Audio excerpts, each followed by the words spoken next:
um tema extremamente relevante para o Brasil neste momento, que é a questão dos novos investimentos no país.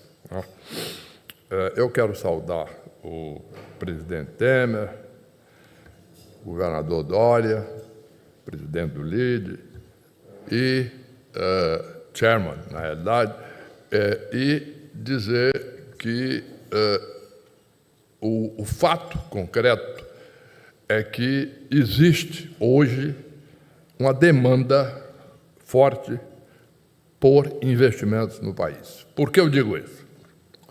Se nós olharmos o crescimento, nós vamos ver que o PIB brasileiro cresceu mais do que os economistas, em geral, esperavam no ano 2023 e cresceu mais do que se esperava também no ano de 24. Está crescendo. Mas o que já foi divulgado, de dados do IBGE, etc., para 24, mostra um crescimento também maior do que o esperado, cerca de 3% nos 2 anos. Isso abre, evidentemente, oportunidade grande para investimento. Quer dizer, independentemente do setor específico, não é? Nós vamos dizer, existe, por exemplo, vou mencionar isso depois, existe oportunidade de investimento para componentes do setor automotivo, particularmente, por exemplo, para carros elétricos, não é?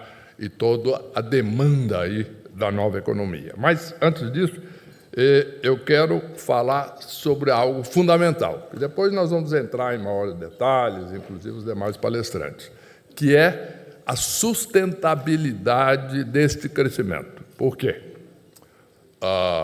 Quando o empresário olha, vocês aqui certamente fizeram esse exercício, quando o empresário olha para as projeções de crescimento para o próximo ano, isso aconteceu em 23, isso aconteceu em 24.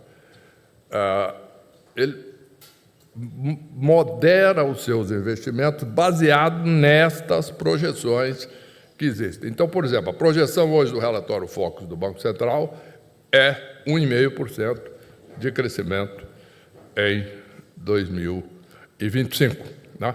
Então, o que acontece? A modulação dos investimentos vem toda baseada, a grande parte, pelo menos, vem toda baseada nessa perspectiva de crescimento. Quando há um crescimento maior do que o esperado, e nós já estamos com 2 anos disso acontecer, e existe uma boa probabilidade de acontecer novamente à frente, o que acontece? Nós temos um crescimento grande, por exemplo, como foi o caso dos 2 anos, esse ano, nós temos um crescimento, por exemplo, do consumo, que cresceu 3,7% entre o período equivalente de 2023 e 2024. Quer dizer, nos últimos 12 meses, o consumo cresceu 12%. Desculpe, o consumo cresceu 3,7%. Então, o que acontece? O investimento cresceu muito menos do que isso. Esse é o dado fundamental, não é? Porque o investimento, obviamente, ele foi parametrado por expectativa de crescimento menor do que está ocorrendo. Então, um dado importantíssimo que eu gostaria de deixar registrado, antes de falarmos sobre oportunidades específicas, e certamente os demais palestrantes vão mencionar oportunidades específicas muito importantes, mas a questão é dizer qual é a sustentabilidade desse crescimento. E, no primeiro momento, bom, são basicamente as despesas públicas,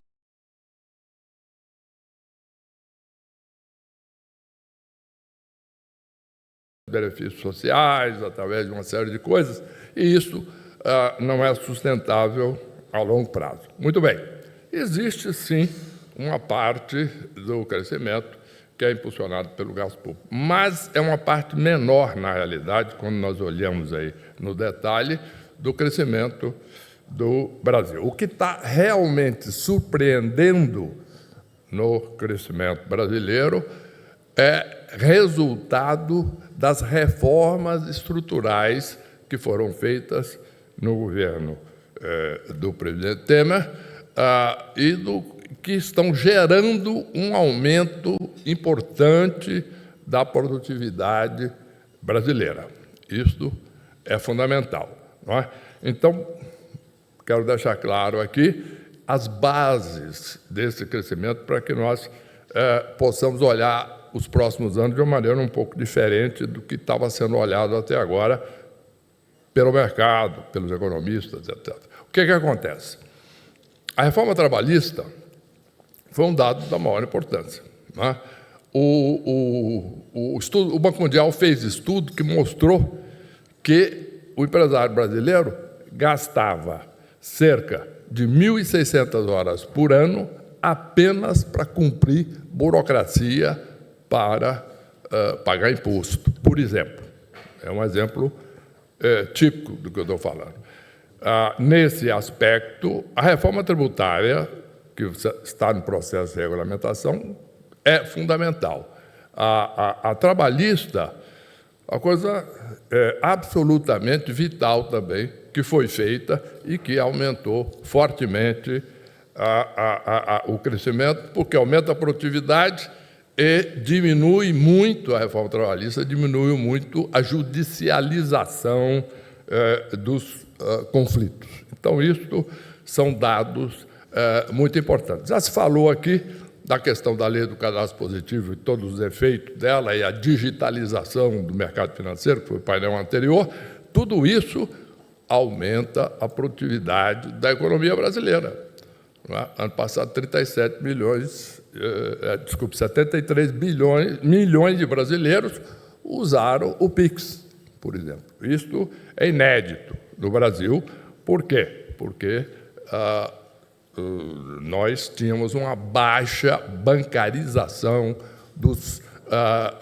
das transações financeiras no país. Então, isso é fundamental. Agora, dadas estas bases que eu mencionei, vamos falar em oportunidade específica de investimento, que será detalhada nas falas à frente também.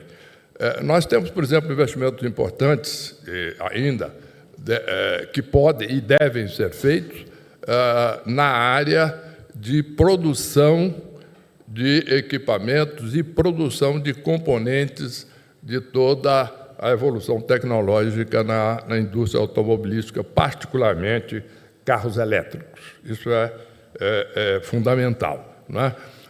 E toda a cadeia de consumo. Isso é o que eu quero também deixar registrado. O consumo cresceu 3,7%. O ano passado, os investimentos cresceram muito pouco. Significa que há oportunidade de investimento, porque isso, inclusive, já começa a pressionar. Nós estamos com desemprego na mínima histórica no Brasil. Nós estamos com mercado de trabalho forte, estamos com consumo forte. Quer dizer, há uma demanda óbvia por investimentos em todas as áreas do mercado de consumo, por exemplo. Então, eu gostaria de deixar claro esse aspecto fundamental. Quer dizer, segundo, há também demanda no setor de infraestrutura. Por exemplo, no setor de saneamento, básico, né?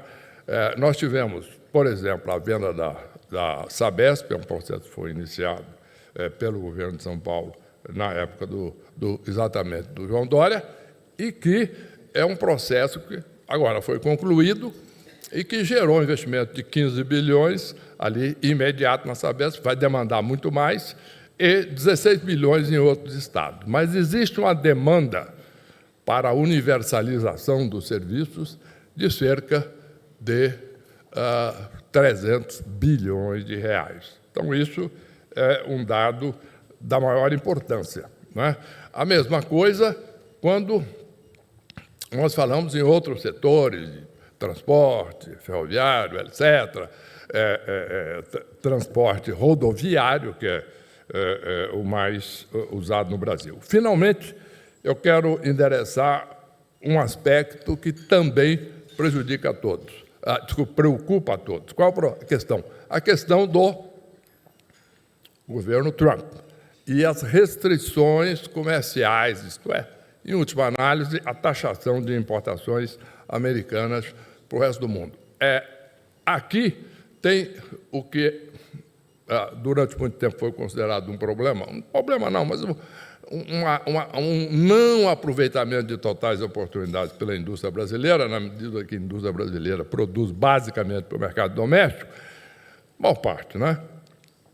E as exportações para os Estados Unidos nossa, portanto, refere-se principalmente a commodities. O que, num governo protecionista agora, como configura-se o governo do Trump, certamente é uma vantagem. E, além do mais, o Brasil tem débito comercial com os Estados Unidos. Ele tem um superávit comercial muito grande no Brasil, histórico. Histórico, eu digo, nos últimos 20 anos, mas o fato concreto é que o Brasil está demandando investimentos muito fortes para o mercado de consumo, principalmente além do setor de infraestrutura. Mas, portanto, concluindo, eu não vejo, nesse aspecto, as restrições do governo Trump prejudicando muito ou diretamente o Brasil. Não. O Brasil produz para o mercado doméstico, particularmente, a indústria, e, no caso das commodities, são exportadas para todo o mundo. Eu gostaria de deixar frisado, além do setor automotivo, etc., de componentes, de tudo isso, a questão dos investimentos também em outras áreas do mercado de consumo. Uma área específica. O Brasil é um grande produtor de grãos. Agronegócio está crescendo, está aportando tecnologia, mas existe uma oportunidade grande na agroindústria, onde o Brasil pode não só exportar commodities, mas exportar também produtos já manufaturados e etc., resultado da vantagem comparativa das commodities. Basicamente é isso. Vamos ouvir os demais palestrantes. O tempo ali já assinala que devemos concluir e dizer que, sim, há oportunidades dentro desse quadro no Brasil e os investimentos são bem-vindos e necessários. Obrigado.